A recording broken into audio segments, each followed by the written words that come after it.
Good morning, everybody. Iggy here. Just wanted to say hi to you. I'm about to take a bike ride down here by the river, near to my house. I've decided that it's time to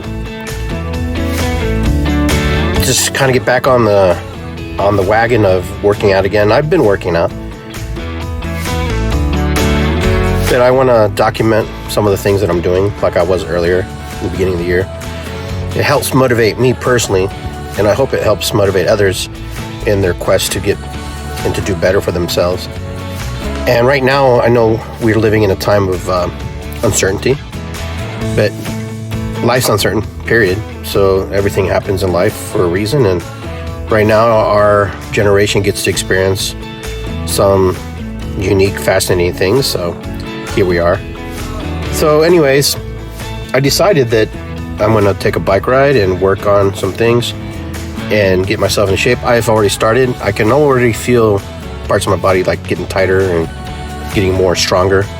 Not necessarily dropping weight per se, but I'm getting toned up and getting into that firmness, that nice toughness that I'm looking for. And so I'm just encouraging everybody else to kind of get out there and find something that motivates them, something that gets them into gear, something that gets them, inspires them to do better. I coached soccer for over almost 35 years and 19 years at the school that I'm at. And, sometimes you have to teach an old dog new tricks. And so my son, he got me hooked on this new training program, the way they're coaching and the way he does through futsal. So he's created like this hybrid coaching system. And I tell you,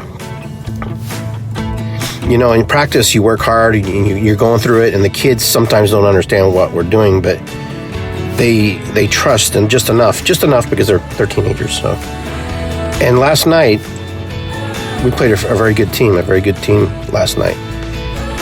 And you know what? I'm not going to say it's flawless, but they executed it fantastically, and I was so proud of them. Dante was so proud of them.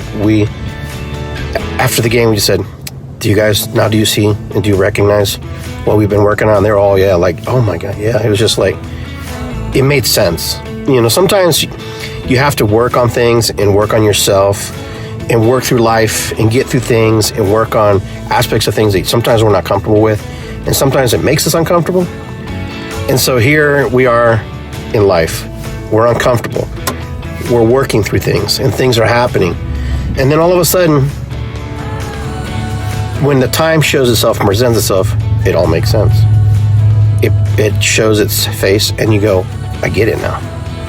Kind of like the kids last night. They get it. And I tell them stories, and I told them a story about when I went to get my driver's license when I was, 16, like most kids, 15 to 16. And, I conquered the world, right? Doing really well, driving. And then, not even thinking.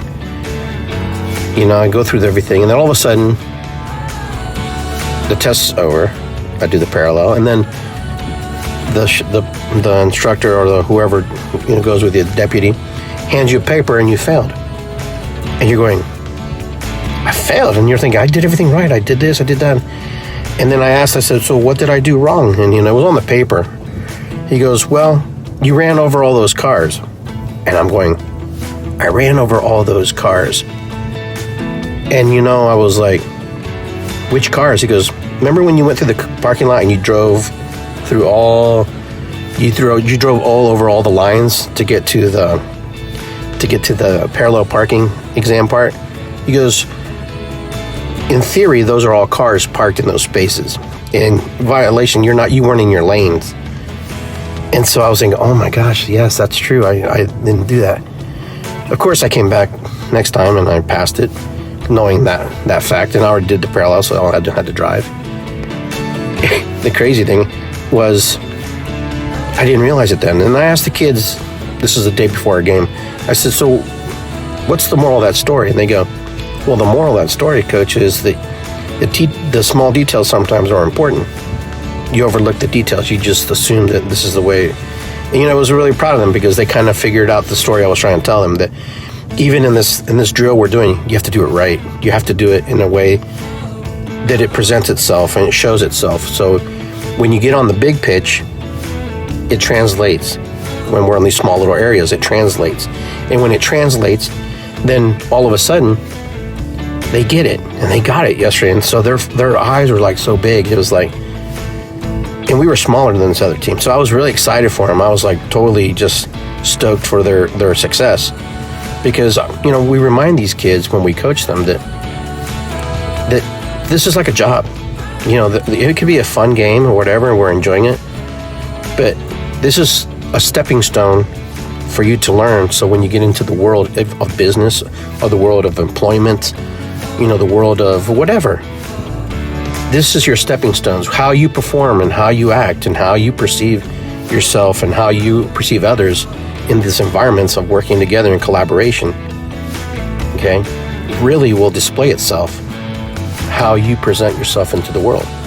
Yes, they will mature, they will get better, but the foundation of youth is very important. And that's why I've always coached youth sports, especially soccer, all my life, because I find it's very important. Sometimes kids don't have that extra edge. They may get at home because they come from different homes, and some homes are really fantastic. Some homes need some work, and some homes are just, they're just not ideal, not conducive. Not to judge or to, put on that, but, 35 years of coaching kids, you see all kinds of things. So I was very proud of our team. And, like I said, I'm an old dog learning new tricks. My son taught me some new things in coaching aspects, and, and it worked really well. Will it work well in the next game? We don't know. May have to adjust. It may work well all season. But regardless, we went out there and we did something. And that's what I'm encouraging everybody out here. My friends on Facebook, my friends on Instagram, my friends on YouTube, everybody who watches these little podcasts that I do, The Mind of Iggy. I encourage you to go out there and just do your best. And I encourage you to put on the helmet, okay, put on the vest, whatever, get on your bike and just do it. Get out there. There is no waiting for getting in shape. Don't put it off, because it's so easy to put off. You've done that. I've done that for years, thinking that tomorrow's going to be the better opportunity to do it. And it's not always that way. It doesn't always play out that way. Sometimes we hope it plays out that way, but it's not. It's not. And so even when it hurts, sometimes we have to get up and do it, even when it's painful. And when we're in our best moods, that's when we take advantage of it.